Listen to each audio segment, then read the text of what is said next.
Supreme court ने Adani group की जानिब से बिजली खरीद के मुआहदे को खत्म करने के मामले में गुजरात विकास लिमिटेड GUVL तरमीमी अर्जी पर नोटिस जारी किया है। Chief justice NV Raman, justice Uday Umesh Lalit, justice AM Khanwilkar, justice BR Gavai और जस्टिस सूर्यकांत की आईनी बेंच ने जुमेरात को बंद कमरे में सुनवाई करते हुए कहा कि इसके ख्याल से क्यूरेटिव पिटीशन में कानून के वसी सवालात उठाए गए हैं जिन पर गौर खौस किया जाना जरूरी है। इसके साथ ही अदालत ने अडानी पावर को नोटिस जारी करते हुए कहा इस मामले में 30 सितंबर को ओपन कोर्ट में सुनवाई होगी। अडानी पावर ने GUVL के साथ बिजली खरीद करार ये कहते हुए तोड़ दिया था कि Gujarat mineral development corporation GMDC इसे कोयला सप्लाई करने में नाकाम रहा है।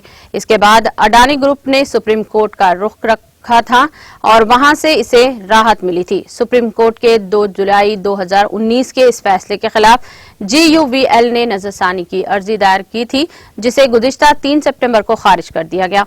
बिलाखिर GUVL ने क्यूरेटिव पिटीशन दायर की है जिस पर बंद कमरे में हुई सुनवाई के दौरान सुप्रीम कोर्ट ने नोटिस जारी किया है।